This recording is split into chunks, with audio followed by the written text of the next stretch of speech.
state your name and you're going to come up to the Or the handheld mic. Thank you. Well, I heard all of the testimonies, and they were basically everything that I heard was everything that I've gone through. And so my suggestion is what I wanted to say was to educate our educators to be aware of racism and other social inequalities that will help empower our children to give them the choices to speak out when things happen in our school, and also to empower the teachers to be able to be aware of what's going on in the classrooms. So that's all I wanted to say to you guys. Will you just state your name? My name is Christina Flamer with a K. Thank you very much.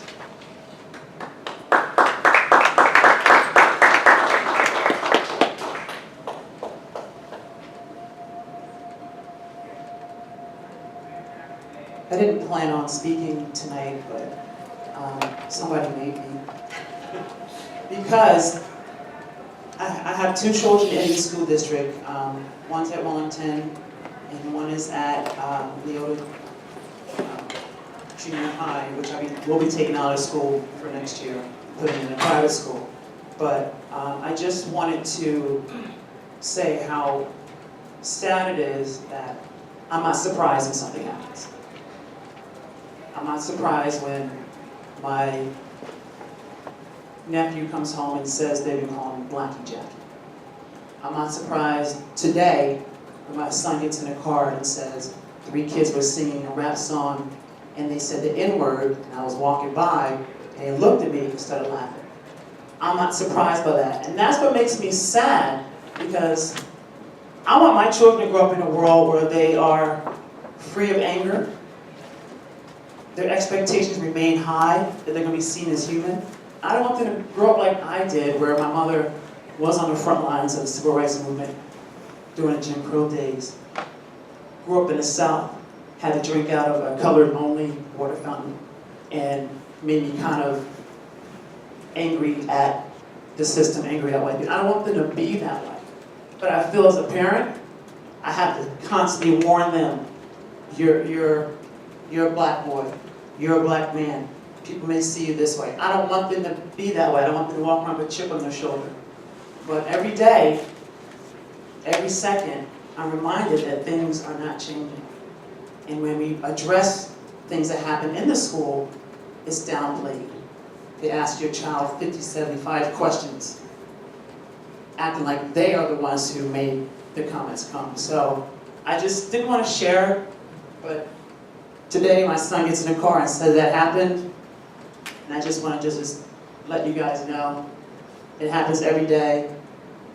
I guess I get to a point where I'm not surprised by it, and I don't want to be that way. I want to be to a point where I am surprised by it and appalled. Now I'm like, I guess it's going to happen every day with my poor boys.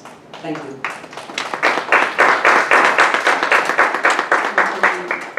Could you just tell us your name? Val Whiting. I have a 4th grader and 8th grader.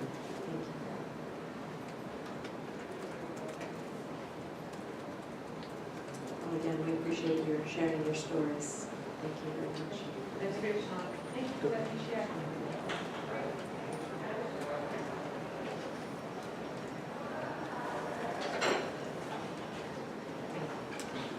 Next item on our agenda is the consent agenda.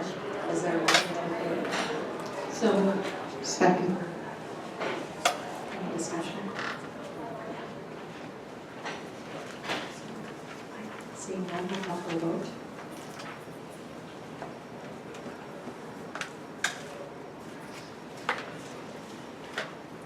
And that does pass unanimously. Next item on the agenda is the second reading of board policy number 2410, high school graduation requirements. Is there a motion to approve? So moved. Second. Any discussion?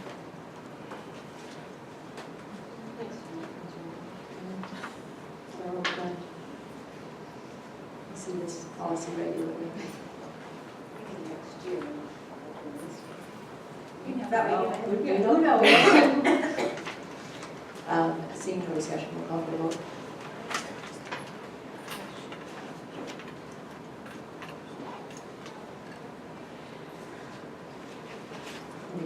passes unanimously. Next item on the agenda is the second reading of board policy number 3224, student dress. Is there a motion to approve? So moved. Second. Any discussion on this item? Seeing none, we'll call for a vote.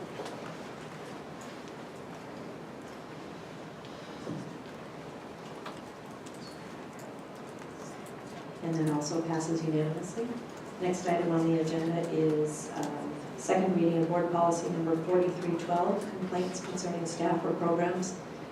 Board members requested that you wanted to see the procedure that staff creates out of our policy as well, so that's loaded there too. But what we are approving tonight, or what we are voting on, is the policy. Is there a motion to approve? So moved. Second. Any discussion?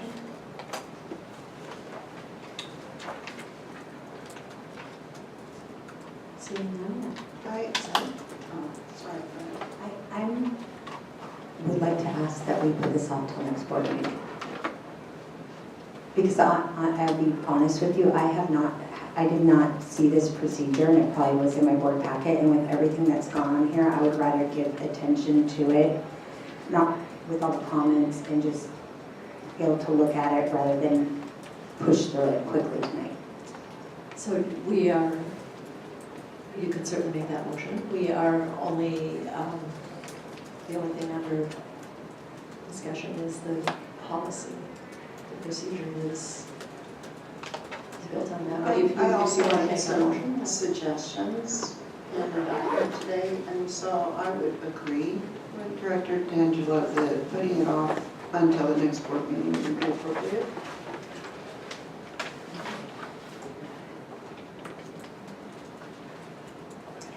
So is that a motion and a second? I think I've heard a Yeah. motion to do. I need my little Robert's rule of You order have- to say it. So Director D'Angelo moved to postpone Yes. discussion on this action item, based on this action item to the next board meeting. And That's what I thought I heard. Thank you. So that motion has been made and seconded. Is there any discussion on? Can we get to the next one? No? Can we just maybe close on this? All those in favor of moving it to the next meeting, say aye. Opposed? So we will put that on the next agenda. Next item on the agenda is the second reading of Board Policy 9231, Architectural and Engineering Services, and 9271, Sale of Real Property. Is there a motion to approve? So moved. Second. Any discussion? Seeing none, we'll call for a vote.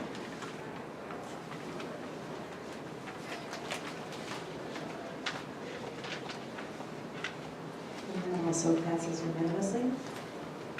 Next item on the agenda is the second reading of the 2015-16 edition of the Rights and Responsibilities Handbook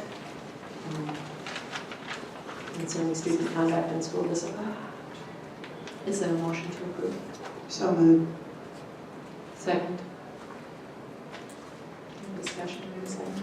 I want to thank Director Bigelow again for all of the work that he puts in on this every year.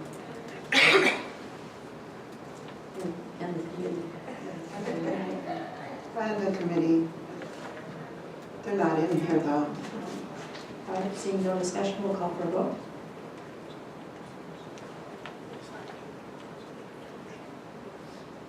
That passes unanimously.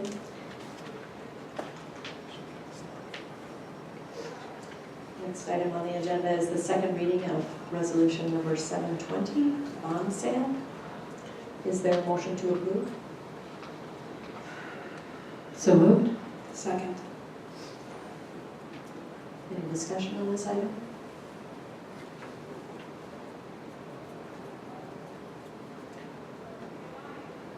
No, we had a question delivered to us earlier about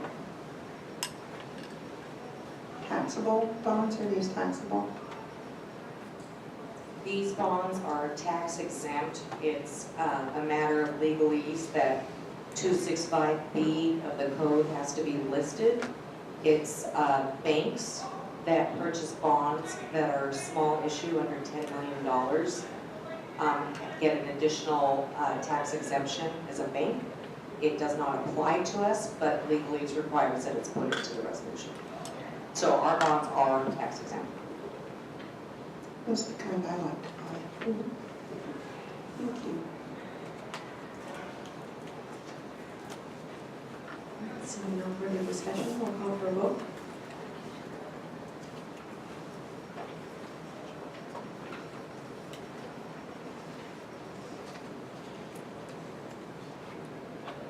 And that also passes unanimously. Next item on the agenda is the EDTF final draft boundary adjustment recommendation.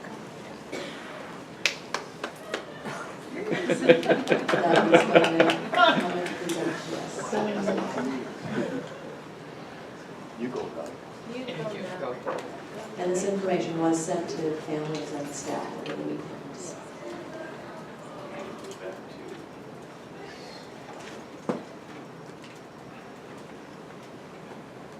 Finally got it to work after I tried on my cell phone. Thank you, Leanne, for writing the message today. I think it was on a Facebook post that your cell phone will not work. Because I tried for like hour and a half, dipped at different points, right? So that was good because then I got on my computer after I saw that. So thank you for clarifying. That's very helpful.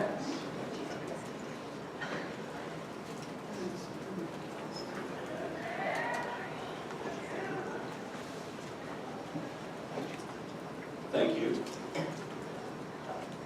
This is the task, enrollment demographic task force has spent several months, obviously putting together recommendations, and we've gone to the community in the last several months and gotten recommendations and community input based on the different kinds of plans that we put out. And this is a quick report out to you folks to identify what the recommendations currently are. Quickly where we've been, where we are now, the May draft recommendations from the EDTF concerning feeder patterns, estimated impact and transition support. We'll look at some draft service area maps and then the EDTF recommendations to the board, and then a few next steps. First of all, the evolution of the draft feeder pattern service area has gone from our current service areas that we have in 14-15 to a draft that we presented in February, and then we had open houses and community feedback and input, and now we're updating that with and showing you the May draft of the feeder pattern and service area changes to be implemented hopefully in September of 2017. So the adjustments, there were changes made between that February draft and the current May draft, one of which there was a lot of emphasis that we got from the community input and all the feedback we got around proximity, cohort staying together, and a lot of things. And in addition, since February, we've updated the enrollment forecast using the latest real data from April of this year, as well as we've put some additional kindergarten enrollment estimates starting in September of this coming year. Those have come in, and we've updated our data for that as well. So the results of those changes are the May draft. So briefly, the feeder pattern changes. In the current feeder pattern, we have 18 out of 20 elementary schools going to junior high and then high school together, and 6 out of our 6 junior highs go to high school together, as you know. In the February draft, we still had 18 of 20 elementary schools attending together, a couple of different elementary schools split, and then 3 out of the 6 middle schools attended high school together, as you would expect, with 6 middle schools going to 4 high schools instead of 2 and 2. The May draft, the one that we're looking at now, still has 18 of 20 elementary schools attending middle school together. Crystal Springs and Hollywood Hill both split, but then they reunite at the high school level. 20 out of 20 elementaries will attend high school together. And 3 out of the 6 middle schools will have splits to high school level. Can I clarify on that? When you said 20 out of 20 elementary schools attend high school, so my daughter's at Coconut. She goes to Leota, and then she goes to North Creek, and the rest of the kids go to Woodinville. Is that correct? I think if you let him get a couple slides ahead, Okay. you'll see visually what it looks like. Yeah, I mean, perhaps I'm wrong. This was the existing feeder patterns that we have, with Shelton View and Kokanee being split at junior high and then on to high schools. The February draft, we had Kokanee going to Kenmore, but split at the high school. The February draft already also had Crystal Springs split at the junior high and then split a different way, if you recall, to the high schools, which is a little strange. And then we have Hollywood Hills split between Leota and Timbercrest. That was in February. After the input and the feedback that we got, we made changes such that, in this case, Kenmore Elementary School goes to Kenmore Middle School, but all those kids go to Inglemore. The other splits that we have are Crystal Springs to Canyon Park and then back to North Creek.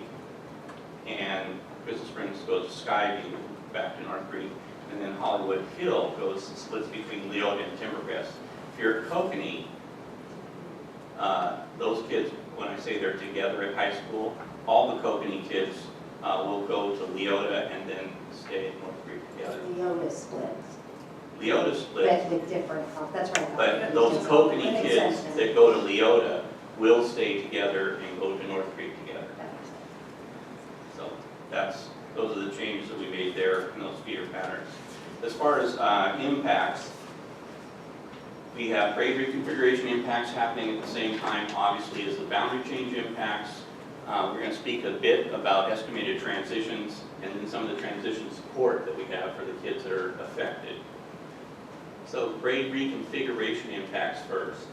Out of the, at the 5th grade K-5 level, there's no change for those kids in 2017. In the middle school level, there are about 1,800 6th graders who will be attending middle school instead of elementary school. That's a grade reconfiguration change.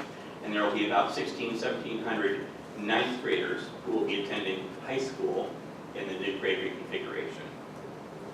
For boundary change impacts in 2017, out of the 9,900 elementary K-5 kids, there are about 1,200 kids that will be attending a different elementary school than they would have been without a boundary change, and about 700 middle school kids that will be attending a different middle school than they would have without a boundary change.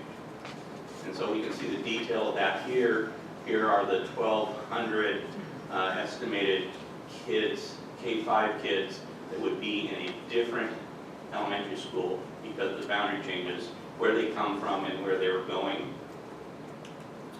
Here are, at the middle school level, here's the breakdown of those 700, approximately 700 kids who are at middle school at one middle school pattern now, who would be going to a different middle school pattern because of boundary changes. At the high school level, we have transitions. We have approximately 340 kids from the Inglemore High School service area, 9 through 12, that would be attending Bothell for this 1-year transition, because North Creek is a 9 through 11 this 1 year. We have about 20 kids from Bothell that are attending Inglemore because of that. North Creek will be made up of about 1,300 kids, about 270 to 300 kids, 9th through 11th graders from the Woodinville feeder pattern in this 1 year, and about 1,000 9th through 11th graders from the Bothell service area for this one transition year. So those are the transition period. And those are the numbers there that we just saw. Hey, Doug, can you go back to that slide a little bit?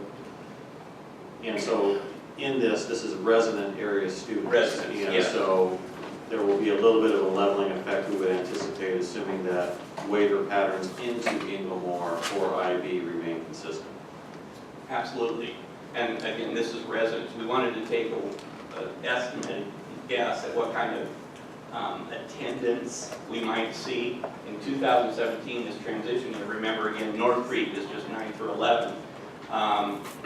We're pushing 1,900 kids at Bothell. There are about 285 kids that will stay at Bothell that are seniors that would have transitioned to North Creek had we had 12th grade there.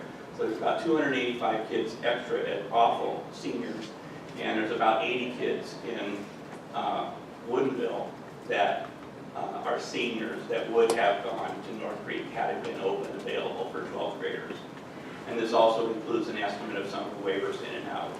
And by 2018, the following year, where we have 4 grades, 9 through 12, at each of the high schools, it's starting to even out as we expected. And again, this is residents, is that correct? These last 2 slides are estimated attendance. Okay. Because resident, like you said, you have 1,300 kids or something in Inglemoor. That doesn't include all the waivers the net waivers and some of those things. So this is a rough estimate, high watermark case of what could the possible attendance at some of these schools be with these transitions. Again, an estimate. So also, there are some transitions where there are multiple transitions for some kids. On the paper copy, got printed before I adjusted this slide, but there are about 85 second grade students in 2017 that will be at a new elementary school just due to boundary changes. Those kids started out as kindergartners. Next year, maybe at a primary center or somewhere. Then they hopefully can go back to their home school for first grade, and then in 2017 they may get switched again to a different elementary school because of boundary changes. So that's 3 transitions. Similarly, we have about 185th grade students in that year that will be new at elementary school because of boundary changes, and then the following year they get to go to a middle school because it's the 6th grade school, so they haven't transitioned there. Similarly, we have about 258th graders in 2017. They'll be at a new middle school because of boundary changes, and then the following year they get to go to the first year as a 9th grader in a high school. So again, transition. And there are about 520 11th graders that year that'll be attending a different high school just because of boundary changes. Now about 420 of those kids are at North Creek. That makes sense. So we have a whole bunch of different kinds of transition supports that we're going to have in place, and Carolyn's going to speak to some of those.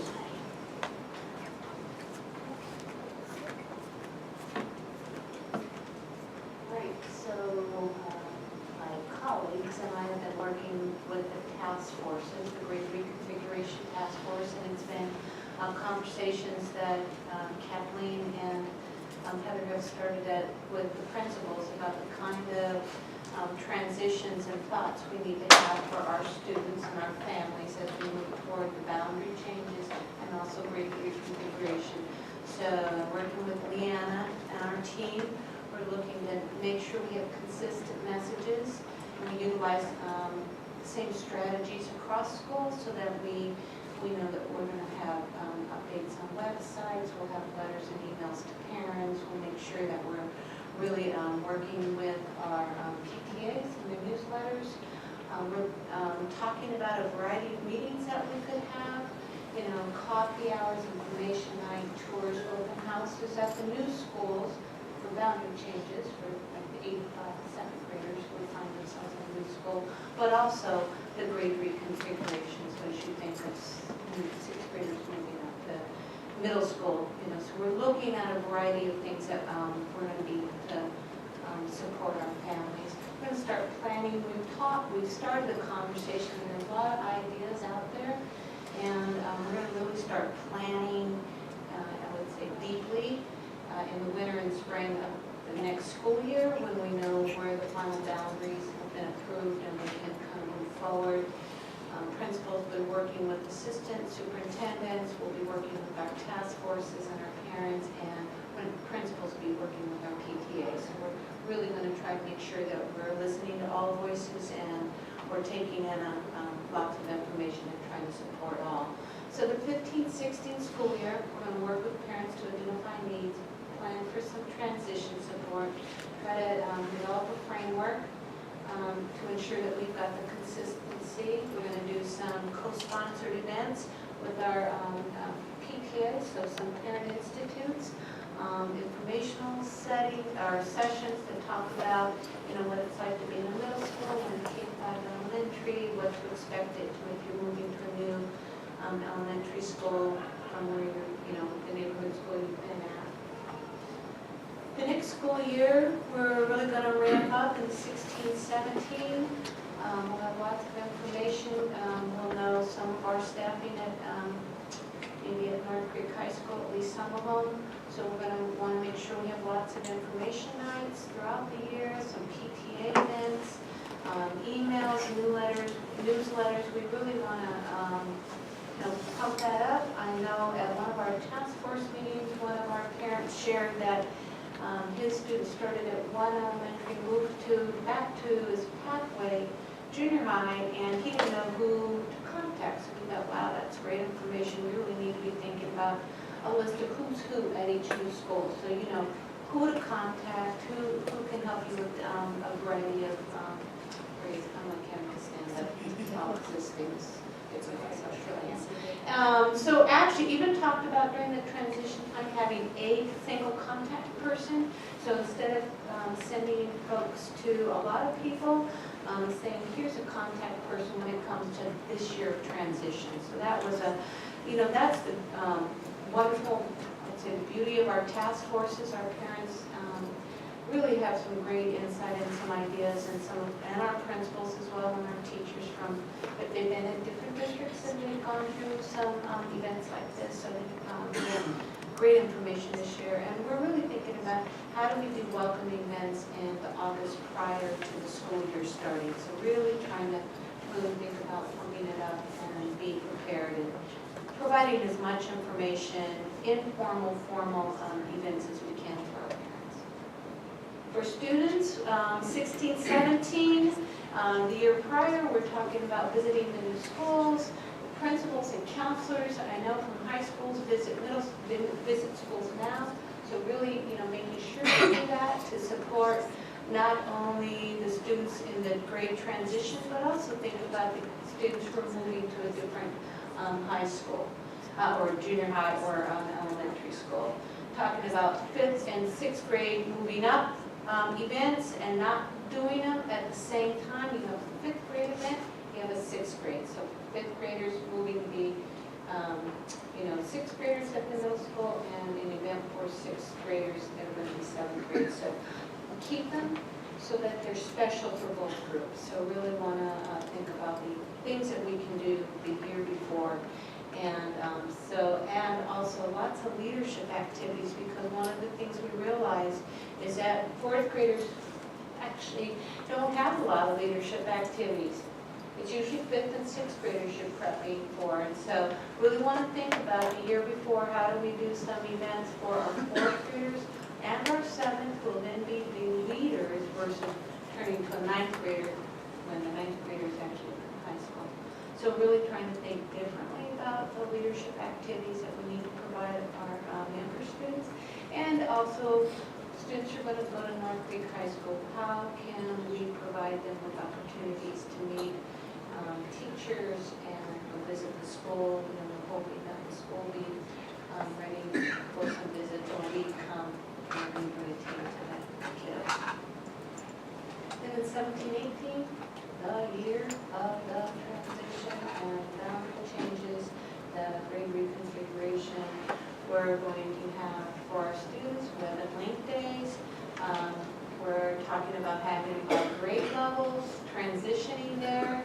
We're talking about having new to school nights and days as well. And of course, really gearing up and starting our web and link days for North Creek High School. And again, have lots of events, welcoming event in August prior to the year starting, and we'll support, I know I'll be working with Leanna, and we'll be supporting our PTA council and our PTAs and thinking about what could that look like at your school. It might be different. The or something. And I think different PTAs and communities will want to have their specialized event, make sure everybody's welcome. And then, you know, not only will schools have that, but also PTAs. Okay. I have a couple questions. So the kiddos on page 19, the ones that have the multiple transition, at one point there was kind of an idea bouncing around about them allowing to do waivers a year ahead of time. Have we looked at whether that's even going to be feasible? Yes, we're looking at our waiver information now. And remember I talked about the golden ticket kids? We realized by the time the boundary changes happen, I think there were like, and I don't have my figures all in my head, but there were like 250 still with the golden since first grade on. I think will be 50 will be the only ones we need that will be in a school that not only isn't in their residence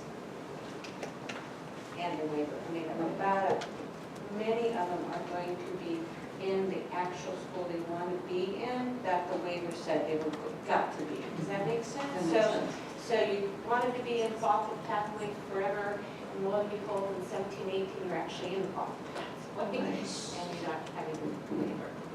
So we'll be down to about 50. So we are looking at as much as possible to provide waiver opportunities. Derek, what are you going to? I was just going to say, I think probably the short answer to that is depending on the school community.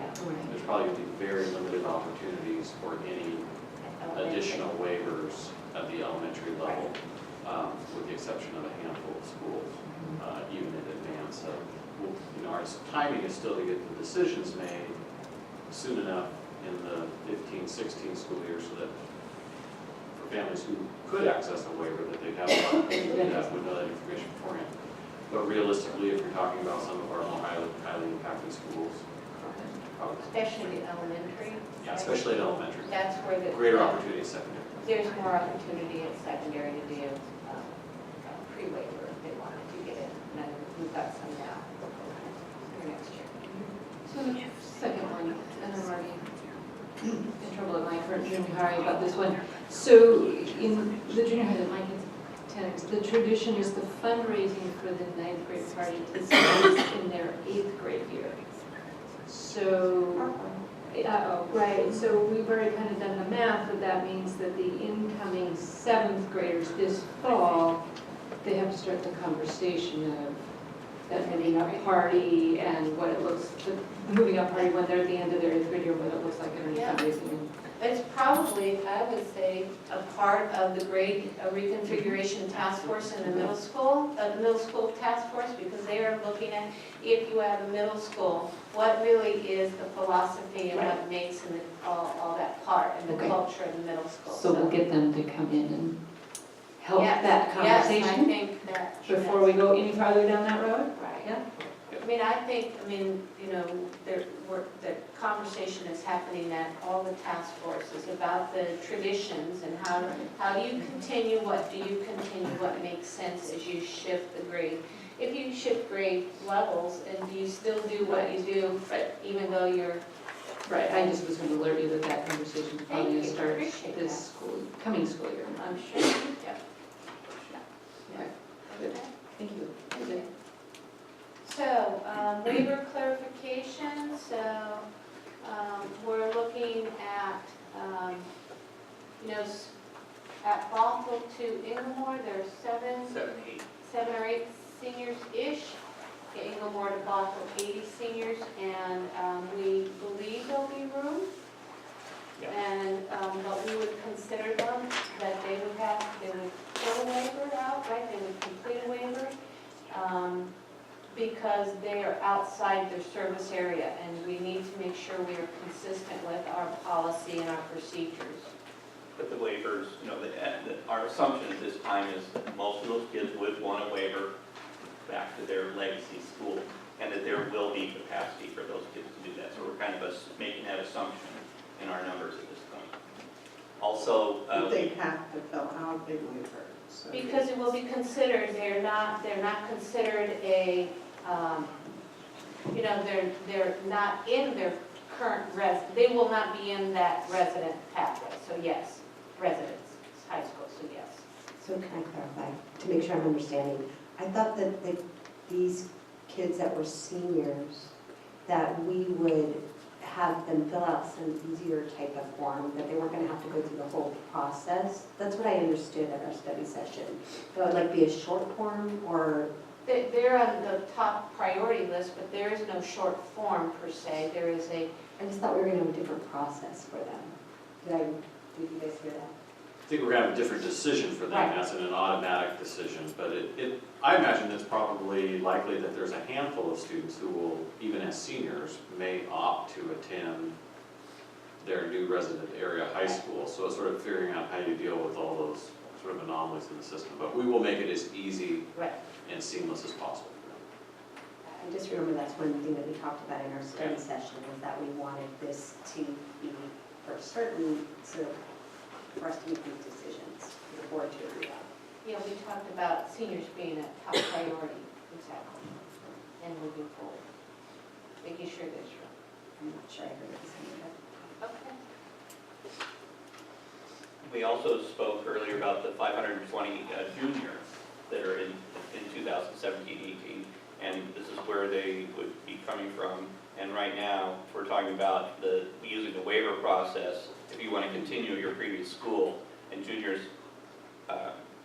wishing to waiver, they'll receive a priority consideration as well as what we're talking about. Yeah. We need those 343 I was juniors, going to so. say, looking at those numbers though, what are the chances that somebody's going to be able to waiver back in the bond? It will be challenging. I Because think you've our got top a lot of priority are kids. seniors first, and then we've got to look at it. Yes. Yeah. Agreed. And then, just to clarify, Carolyn, if the spaces are tied, does it go to a lottery then? At that point? Like, so say, because I know there's multiple levels, so say you're a junior and you do want to waiver back thoughtful. Kids apply, there's only 10 spots left after the seniors. Do you do a lottery at that point? Is Well, that how it works? I don't think we've ever done a lottery at It's the never high come up? school for waiver process. It would be something we need to consider, and what would that be?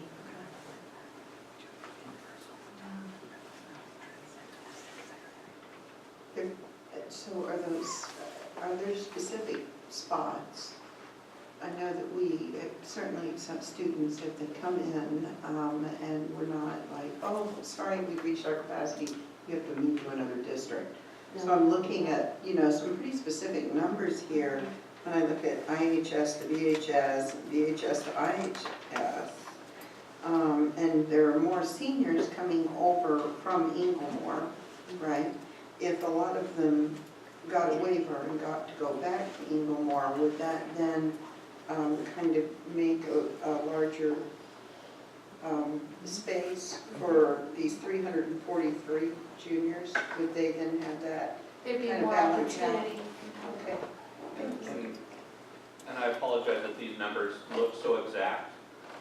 They're not that exact. I mean, as far as I know, right now there are 7 kids that live in that specific little pocket that will probably be seniors unless they move or unless something else happens. That many kids, I'm estimating 2 years out. So, but it's in the ballpark. So you're right though, if those kids choose to waiver back to Inglemoor, that might help the capacity Yes. at Bothell for that one transition year, for example. Okay, great. So now we get to briefly look at some of the draft service area maps. I know this can be daunting, so I will suggest that you spend time looking at this at your leisure.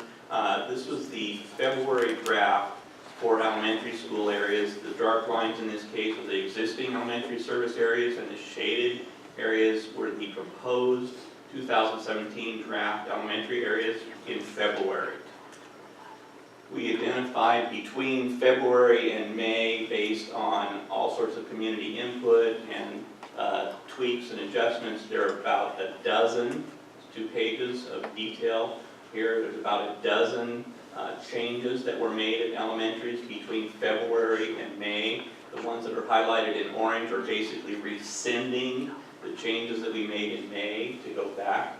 And then Changes that we made in February. changes that we made in February to go back. And then there's a couple on here that are consistent that go through elementary, middle school, and high school that we can talk about. One here is Crystal Springs, change number 3 to Frank Love. That was a case where, you can see on the map in a sec, here we go, number 3 up in the northwest corner. That was a case of increased enrollment between February and May. When we updated our data, it looked like we had to push more kids kind of south and east, and so there's another piece, number 3 is there, that we are going to include in Frank Love as opposed to Crystal Springs. The other one we're going to look at is, as an example, is number 11 on there, which is Maywood. We rescinded this one. This is one where we had that bottom portion of Maywood going to Woodmore, but we found that due to proximity and access, and we were able to feel that we can make those that area go to Maywood Hills to help keep cohorts together. So this is what an elementary draft looks like now in May. Again, the dark lines are current existing elementary service areas, and the shaded areas are 2017 draft. You can see up in that upper left-hand corner that section of Crystal Springs is now identified as Frank Love, and that bottom section, the southern end of Maywood Hills, is now showing going to Maywood Hills. And again, there are 8 or 10 other examples of this that you can see in the detail.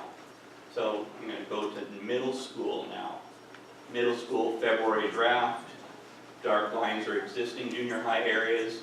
The shaded areas were the middle school drafts.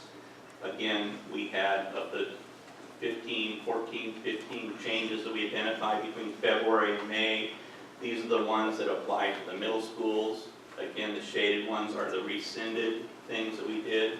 And for example, Canyon Park, number 3 affects Canyon Park and Kenmore now. It was Crystal Springs and Fernwood.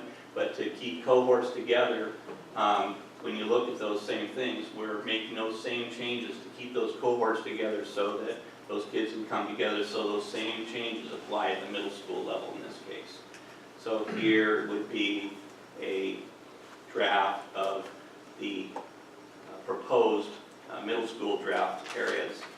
Oops. Same thing for high school. February draft, and then those changes that apply to the between February and May, same kind of things. Keeping cohorts together is the main effort here at this level by the time you get up through secondaries.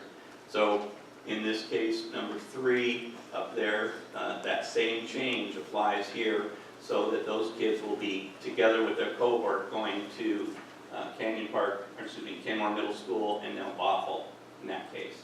And here's the draft high school boundaries associated with this change. So again, I know that's a lot to look at as we're flipping through, but take time and look at the paper if you can. So the recommendations, we come down to the recommendations from the EDTF, the board, 4 recommendations. Consider these draft changes for implementation September 2017, and consider construction of a new facility at the multi-site included in the 2018 bond, and to further address and balance and the instructional opportunities for the north end population growth, which continues, and also continue to look for and acquire property to address future anticipated growth in the north central portion of the district, and continue to analyze the data and the potential of consolidation or repurposing of an east side elementary school because of impacts of several things that we have outstanding, legislative things, 1351, and Cleary, full-day kindergarten, how all those things are going to play out as we know a little bit more. Potential urban growth boundary changes in Snohomish County, more likely than King County, and continued stagnation or decline in some of that east side population as we go forward. Some of these things have been with us for a while, but we want to continue to analyze those, and obviously the EDTF continues to study those and keeps going. So, can I just Yep. say something there? Yeah, keep it on that side there. So later in June, it would be our intent to bring back an action item for the board specific to recommendation number 2. Right now, recommendation number 1 doesn't require board action because we'll continue to reanalyze the plan next fall with updated enrollment projections and new actual enrollment figures. Number 3, we've already discussed with the board, and you know where we're at on that. And when we're at a point, or if we're at a point where we have a purchase and sale agreement, we bring that forward. The board takes action on that. And number 4, the board already has a standing resolution on file regarding that particular issue. But number 2, we want to bring to get your endorsement so that we can actually then begin the active planning process, similar to what we did with North Creek, where we move forward with design and site assessment work and all of those kinds of things, so that similar to North Creek, we're prepared in the event of a successful bond in 2018 to begin construction as quickly as possible, with the intent of being able to open a school in 2020 to provide what will certainly be, again, much needed relief in the north end of the district by that point in time. This is just a small thing, but can we change on, I think it was on the website, it to say proposed bond instead of, there's some confusion there in the language that I've heard people ask. It says 2018 bond, and some people have assumed that that means that we already have a bond because they might not understand the process. Like proposed, bond proposal, or however you want to Sure. change it. Sure. Yeah. You heard that? Yep. Okay. So near-term milestones, we had open houses in February and March, as you guys know, we've attended several of them. We've been finalizing recommendations in the EDTF tonight. We're bringing those recommendations to you. As Larry just mentioned, later in June, we're going to look for board to authorize planning for that new north end potential school. In the fall of this year, we're looking for and probably going to have more community engagement opportunities depending on what kind of things seem to be appropriate. Hopefully this winter we're going to have board approval on those changes, and so that in spring of 2016 through the summer of 2017 we can get serious into implementing all these transition changes and helping support all those kids and families that would be transitioning. And then it's exciting that in fall of 2017 we'd have an open new facility and new changes.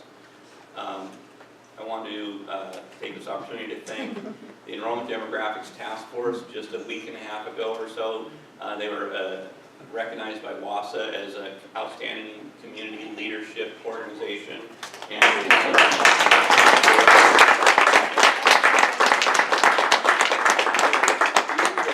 the Enrollment Demographic Task Force is a lot of people on here, and there's a lot of really smart people, intelligent folks on here that put in hundreds of hours to bring these proposals together. And specifically, I think we have about 3 or 4 of our community members that were on the EDTF subcommittee that were stuck in a room with me for many hours, hashing through some of the detail. It's, I think Patricia is here. Patricia, please stand up. So Patricia McCormick, and Mitch Evans are here. It's Stacy. No. Stacy left. Well, she was here earlier. Anyway, so I just really, I've been blessed to be able to work with these people. It's really been great, and it's been a great experience. And I just want to say again, thank you guys. That's all. And we want to say thank you too. And I just want to, Doug, I appreciate you sharing the credit there, but I just want to acknowledge Doug. He works on this stuff night and day and night. This is probably draft number 6 that I've seen, or 4, at least since Sunday. Sunday. I mean, it's checking and double checking and triple checking and trying to make sure that all the maps and all the data displays are very clear, and Leanna helps him a lot with that. So thanks a ton, Doug, for all your work on that, and Leanna as well. Thank you. Doug? Yeah. I have a question. On the high school section, you included some great bar graphs that gave us an idea of what the enrollment potentially is going to look like. Right. Right, but kind of a ballpark estimate. You didn't do that for the elementary schools? Could I get that? Yeah, we can have that, we have, because, yeah, certainly I can. And I didn't see it for the junior high either, right? The reason is that the differences between attendance and residence at elementary and middle school is so much less. I mean, there's very few differences between residence and attendance there.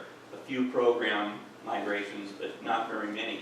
But yeah, absolutely, I will get those attendance estimates and resident estimates by school for you. Is that important, Don? I mean, what you're saying is that you have, there's already a graph in there that has attendance? So let me look at it. Not Is it at something the that isn't elementary in school here that level. you're asking for, is that right? Not at the elementary school level. Yeah, that makes sense. Okay, yeah. Okay.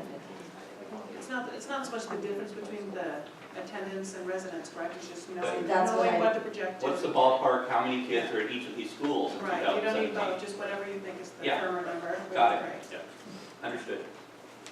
I think, so my question was, just to clarify, or not, it doesn't matter, but I thought we were talking about a graph that was already in there. Yeah. Sorry, my apologies. Why, did you see this from the community member that gave this to us?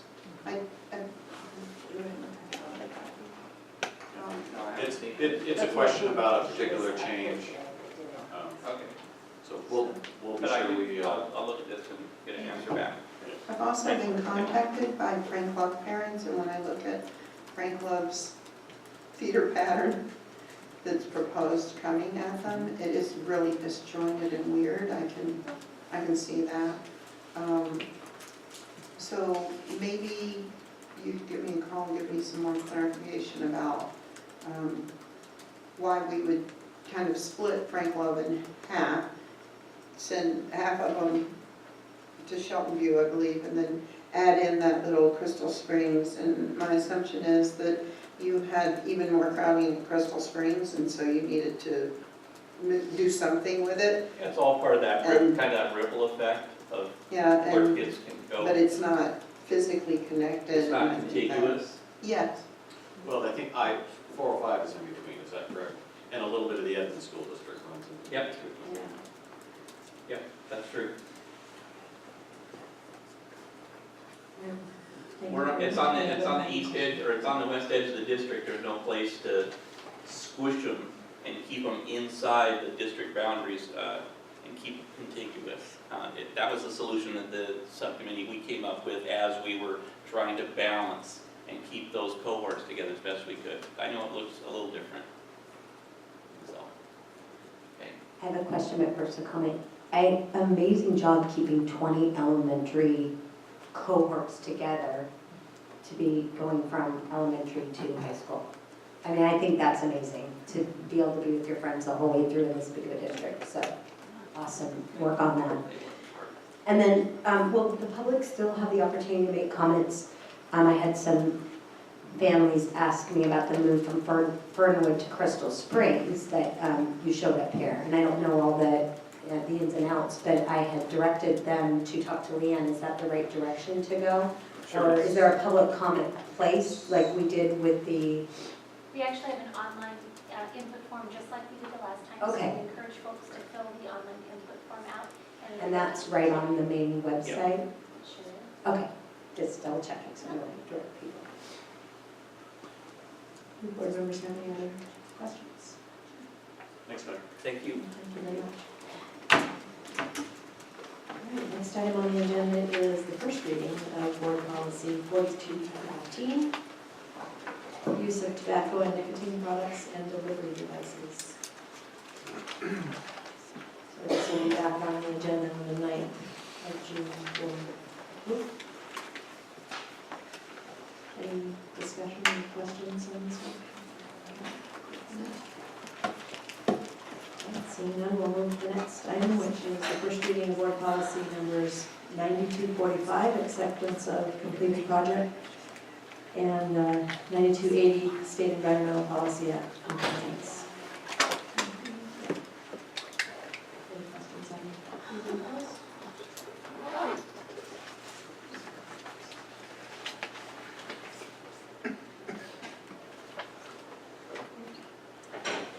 Seeing none, we'll move to the next item on the agenda, which